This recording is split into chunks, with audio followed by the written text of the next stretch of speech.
Hello guys, welcome back to my channel Web Jar of Talents, and in today's video we are going to look at the lesson, the fun they had, that is class 9 NCERT English Movements textbook.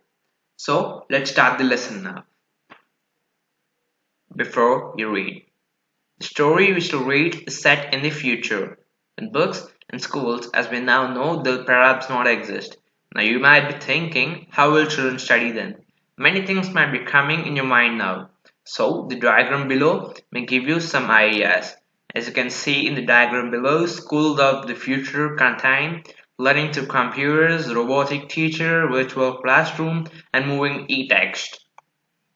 This might be expectable to some of you. So, in pairs, discuss 3 things that you like best about your school and 3 things about your school that you would like to change, and write them down. Many people might be getting many things in your mind, but the first 3 things that I get in my mind, the best things in my school are playing with my friends, speaking with teachers, sharing my lunch with my teachers and friends. So the next, have you ever read words on a television screen? Can you imagine a time when all books will be on computers and there will be no books printed on paper? Do you like such books better? No, I would completely not like the books better, but I have already read some books on screen or television. Even you might have read them. So let's start the lesson now. Maggie even wrote about it that night in her diary. On the page headed 17 May 2001-57, she wrote, "Today, Tommy found a real book. It was a very old book. Maggie's grandfather once said that when he was a little boy, his grandfather told him that there was a time when all stories were printed on paper. They turned the pages, which were yellow and crinkly, and it was awfully funny to read words that stood still instead of moving the way they were supposed to. On a screen, you know. And then, when they turned back on the page before, it had the same words on that it had when they read it in the first time." And here in the first paragraph, we see that Maggie and Tommy are totally surprised by the way the printed books were existed before. Once Maggie's grandfather also told her about books which she read before. It's a very simple paragraph, and here you can see on the right, meaning of crinkly is with many folds of lines. So let's go to the second paragraph now. "Gee," said Tommy, "what a waste. When you got through with that book, you just throw it away. I guess our television screen must have had a million books on it, and it's good for plenty more. I wouldn't throw it away." "Same with mine," said Maggie. She was 11 and hadn't seen as many books as Tommy had. He was 13. She said, "Where did you find it?" "In my house," he pointed without looking, because he was busy reading. "In the attic? What's it about?" "School." And the second paragraph discusses about the television books and the teddy books which Tommy and Margie used in that time. And the meaning of attic is on the right side, as you can see. A space just below the roof used as storeroom in our houses. So now let's look at the third paragraph. Margie was scornful. "School! What's there to write about school? I hate school." Margie always hated school, but now she hated it more than ever. The mechanical teacher had been giving her test after test in geography, and she had been doing worse and worse until her mother had shaken her head sorrowfully and said for the county inspector. Now, in this paragraph, as we see, Margie hated school because her computer teacher had been giving her more and more tests these days, and her mother also called for the county inspector.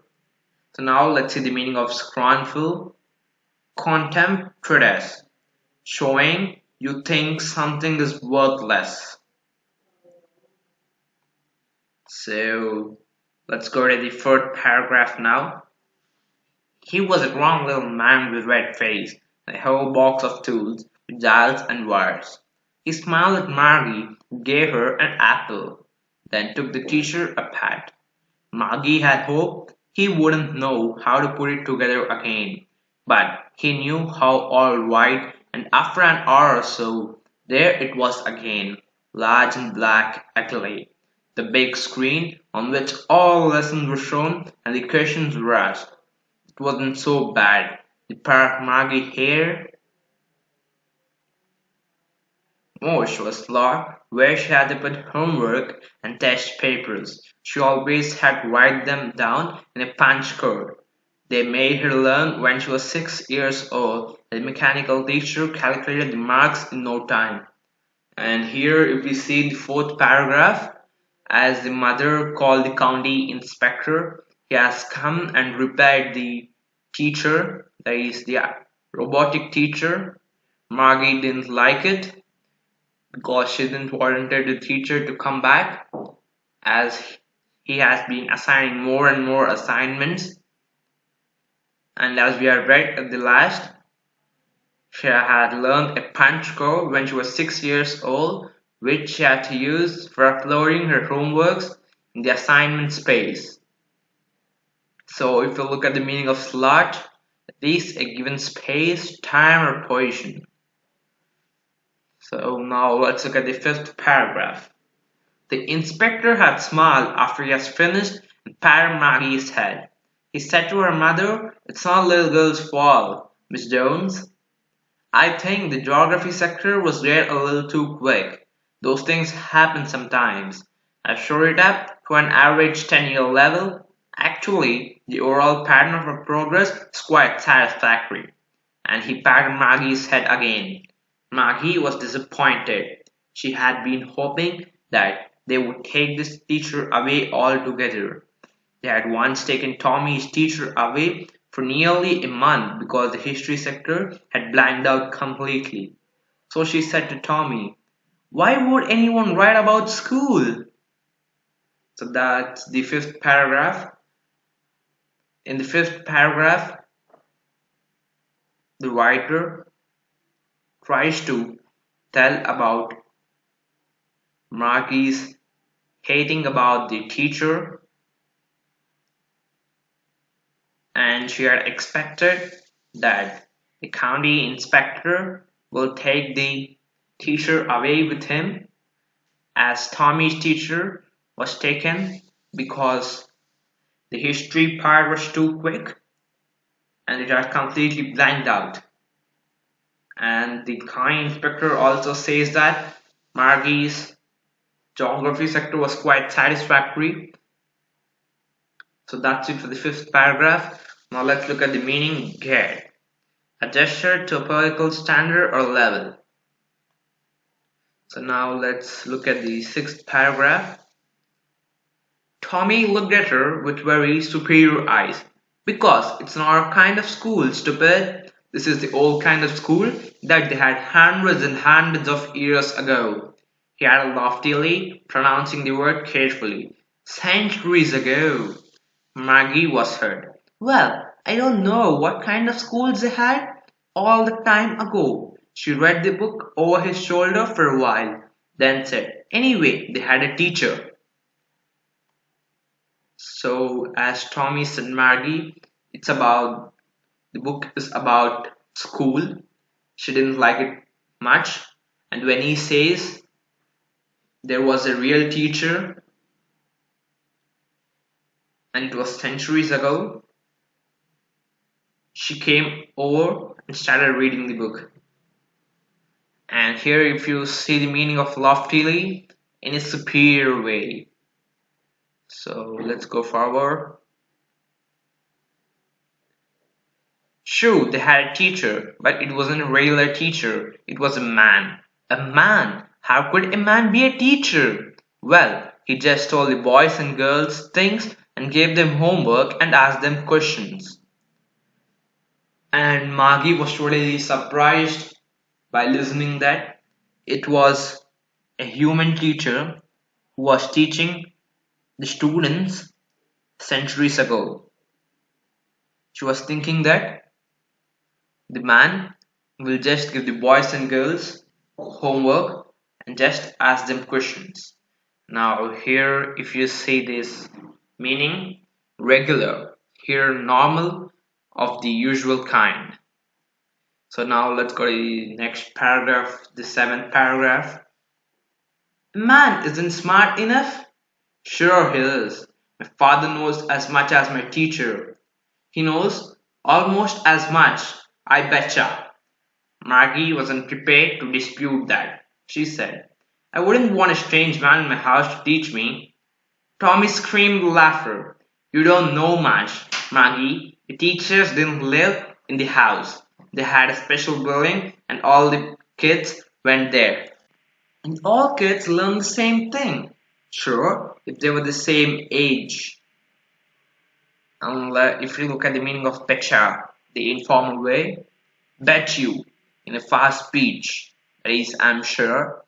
And if we look at the meaning of dispute, disagree with. And in this paragraph, we see they will be talking about the school which were there in the olden times, that is our present age, that all the kids go to school and a man teacher teaches them all of the same age. They were totally surprised by all of the knowledge they had now. So let's go to the next paragraph. But my mother says a teacher has to be adjusted to fit the mind of each boy and girl it teaches, and that each kid has to be taught differently. Just the same, they didn't do it the way then. If you don't like it, you don't have to read the book. I didn't say I didn't like it, Maggie said quickly. She wanted to read about those funny schools. They weren't even half finished when Margie's mother called. Margie's school! Margie looked up. Not yet, Mama. Now, said Mr. Jones. And it's probably time for Tommy too. Maggie said to Tommy, Can I read the book some more with your after school?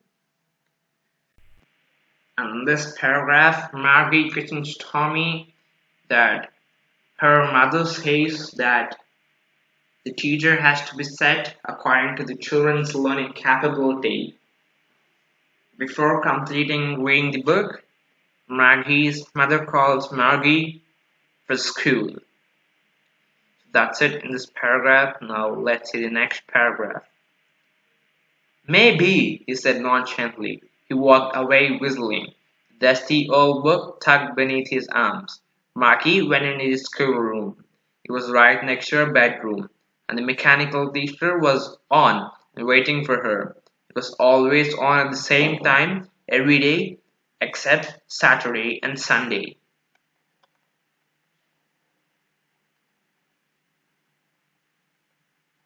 Because her mother said little girls learn better if they learn at regular hours.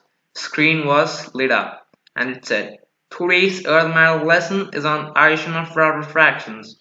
Please insert yesterday's homework in the proper slot. And in the ninth paragraph, we have seen that Maggie goes to her schoolroom and starts studying, and the computer will be lit up, and at last the computer says to give the homework which it had given yesterday. So let's look at the meaning of the word nonchalantly, not showing much interest or enthusiasm, or carelessly. And this looks like the Maggie's study room, and the mechanical teacher was flashing on screen. All the electronic gadgets were filled. So now let's look at the 10th paragraph. Maggie did so with a sigh. When she was thinking about the old schools they had when her grandfather's grandfather was a little boy. All the kids from the whole neighborhood came, laughing and shouting in the schoolyard. sitting together in the schoolroom, going home together at the end of the day. They learned the same thing, so they could help one another with the homework and talk about it. The teachers were people. The mechanical teacher was flashing on the screen. When we add fractions 1 by 2 and 1 by 4, Maggie was thinking about how the kids must have loved it in the old days. She was thinking about the fun they had. And in the last paragraph, Maggie was not listening to the classes lectured by the mechanical teacher, and she was thinking what she had read about the old schools where her grandfather's grandfather had read. There were real teachers, and the students helped each other, and she wanted to have such type of schools. That's the end of the story. It was written by Isaac Asimov. Thank you for watching my video. Please subscribe my channel with Jar of Talents, and please like the video. And in the next video, I'm gonna solve the exercises after this lesson. Thank you.